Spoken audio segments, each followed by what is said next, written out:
Kobi Malongi olokota la lingala mesulabe malobonga mbubino.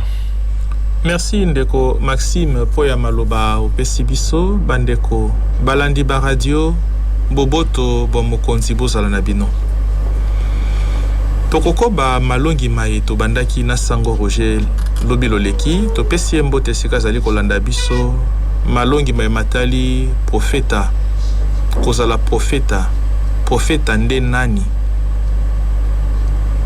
Lelo toko meka kopesa eyano lokola mo Kristu na po etali profeta na bolakisite mo Kristu azali profeta. Soki motuna ezali ya kotuna te profeta azali nani, tokoloba te mo Kristu azali profeta.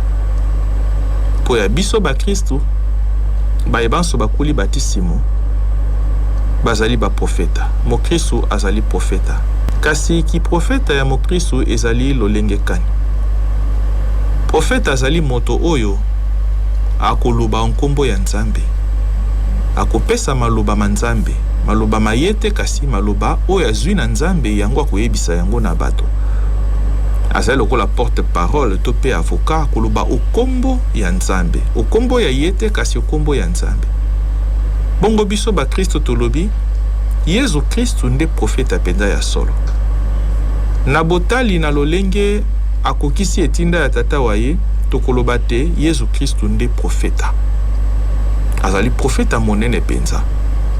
Zambi profeta azali oyo akosalisa biso po ete to yeba volonté ya Nzambe, mwango manzambe, po elingi Nzambe okati ya bato. Mosala profeta yango wana kolakisa po elingi Nzambe okati ya bato. Nzoka mosala mo Yesu Kristu ayei kokokisa okati ya mokili ezaya kolakisa na bato po elingi tata. Po elingi yete kasi po elingi tata. Bongo lokola ayei kolakisa po elingi tata oyo bato basengeli kosala na nzela ya maloba maye yango tokotala Yesu Kristu lokola profeta. Alakisi na mokili po elingi tata na mateya. Atei mateya manzambe. Alakisi elongi ya tata, elongi ya ngolo pe bongo na bongo. Yango wana totali Yesu Kristu lokola profeta ya solo penza. Bongo awa Yesu Kristu aye yambote yaya boko ba profeta bakolakisa biso na mikanda misantu mingi pena na bondeko bakala bazalaka. Na bondeko bakala ba profeta pe bazalaki lobi sango Roger lakisaki biso yango. Boni Nzambe aponaki bango na etinda ya bango pe lolenge kani basalaki yango. Kobanda na Abraham Nzambe abiangi ye profeta mokolo azali kosola na Abimelek, Nzambe abiangaki Abraham profeta. Na Genèse 27 esima ya Abraham tozali bongo na ba Yakobo, Yosefu pe ba profeta ndenge na ndenge Isaya, Osée, Jérémie, ba profeta ebele na bondeko bwakala bazwaki mosala mwa bango ezaki nini ya kosakola po elingi Nzambe na kati ya bato, ya koyebisa na moto oyo Nzambe alingi asala, ya koyebisa na bakonzi oyo Nzambe alingi basala. Ndakisa amoni Samuel tango Saul azalaki suko tambola malamu te akokamba so Israel bo ebongi te, Samuel akoya koyebisa ye te awa yo komi kosala makambo po elingi yo kasi po elingi Nzambe te, Nzambe akobwaka yo. Pe toyebi Nzambe atikaki Samuel po akomaki kosala po elingi Nzambe te. Mosala ya profeta yango wana ya kolakisa na moto asala po elingi Nzambe, aluka kosala po elingi ye moko te. Kopesa message to pe liloba ya kitoko na moto oyo wuti na Nzambe kasi na moto ye moko te.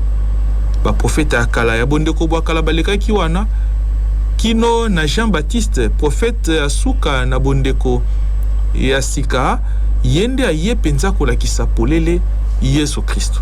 Ba profeta iso bondeko bwakala balengelaki boyeyi bwa Yesu Kristu. Pe profeta ya suka Yohane Mobatisi oyo akoya akobatisa bato na mai po akoyamba Mesia lokola suka ya ba profeta. Bongo sima ya Yesu Kristu ba profeta bazalaki bakobaki ba profeta ba Yesu Kristo abandisaki nzamba akobaki kobenga bato po ete bazala ba profeta yango wana awa Yesu Kristo ayei bo profeta atei lobali ya Nzambe pe alakisi biso mambi manzambe o elingi Nzambe yango wana tosengeli kosala awa bandisi batisimo ayingelo mai ma Yordane akuli batisimo pe sima ya sekwa akotinda baye kolibaki kobatisa bato kombo ya tata pe ya mwana pe ya limo santo bongo baye banso bakuli batisimo wana oyo Yesu Kristo apesi ndingisa bayingeli na bonzambe bwaye bazwi lokumu oyo Yesu Kristo azali na yango lokumu o tata apesi ye Nzambi Yesu lokola Mesia azali nganga Nzambe azali mokonzi azali profeta na mikolo koya tokozongela likambo wana kolakisa